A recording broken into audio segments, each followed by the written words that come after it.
और दूसरी बात है, वित्त मंत्रालय इस तरह की चीज़ों को नहीं देखता, इसके लिए देखता है वन एवं पर्यावरण मंत्रालय। लेकिन वन एवं पर्यावरण मंत्रालय के अधीन नहीं बन रहा है, यह वित्त मंत्रालय के अधीन बन रहा है। और ये पूरी बैठक में मैंने कहा 3 महीना तक वो जब बजट का बैठक हुआ है, उसके सीसीटीवी फुटेज में स्पष्ट रूप से आपको दिखेगा।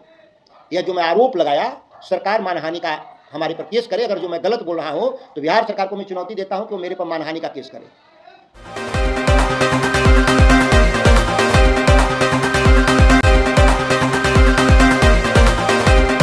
है कि आप उस वीडियो फुटेज को दिखाएं जिसमें ईशा वर्मा आपकी लगातार बैठकों में शामिल थी। यहां तक कि जो उसके प्रोसीडिंग्स तैयार थे उस तक ईशा वर्मा की पहुंच थी। और अगर बैठकों के भीतर का फोटो नहीं दे सकते गोपनीयता के नाम पर, तो क्या जिस दिन बैठकें हुई उस दिन एंट्रेंस पर जो सीसीटीवी कैमरा लगे हैं, क्या वो महिला वो गई कि नहीं गई उस बैठक के भीतर? इतनी तो जानकारी कोई भी दे सकता है। हम तो जानते हैं सचिवालय के हर कोने पर सीसीटीवी फुटेज लगा है। कोई व्यक्ति अगर मुख्यमंत्री से, प्रधान सचिव से, वित्त सचिव से मिलता है तो इसकी सूचना लगातार सीसीटीवी फुटेज के जरिए कैप्चर होता है। आप इस बात का पूछताछ करें वित्त सचिव से। जो मैंने आरोप लगाया है, अगर वो इनकार करते हैं तो मैं सीसीटीवी फुटेज निकाल के दिखाऊंगा उनको कि ईशा वर्मा बैठक में आती थी। ये जो फंड बना है ये नए वित्तीय वर्ष में एलोकेट होगा, चाहे जो भी हो, तो कैसे साबित हो रहा है कि ये मोदी फाउंडेशन को देने के लिए? ये केवल लिंक्डइन पे जो उनका ये लेख है उसके लिंक्डइन के लेख के आधार पर ही नहीं मैं कह रहा हूं, यह पूरी योजना ही ईशा वर्मा के द्वारा बनाया गया है।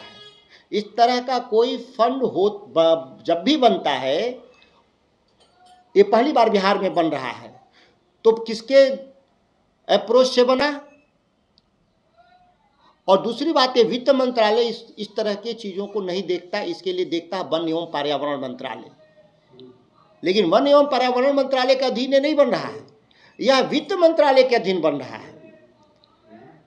और ये पूरी बैठक में मैंने कहा 3 महीना तक वो जब बजट का बैठक हुआ है, उसके सीसीटीवी फुटेज में स्पष्ट रूप से आपको दिखेगा। यह जो मैं आरोप लगाया, सरकार मानहानि का हमारे पर केस करे। अगर जो मैं गलत बोल रहा हूं तो बिहार सरकार को मैं चुनौती देता हूं कि वो मेरे पर मानहानि का केस करे। और दूसरी बात है, वित्त मंत्रालय इस तरह की चीज़ों को नहीं देखता, इसके लिए देखता है वन एवं पर्यावरण मंत्रालय। लेकिन वन एवं पर्यावरण मंत्रालय के अधीन नहीं बन रहा है, यह वित्त मंत्रालय के अधीन बन रहा है।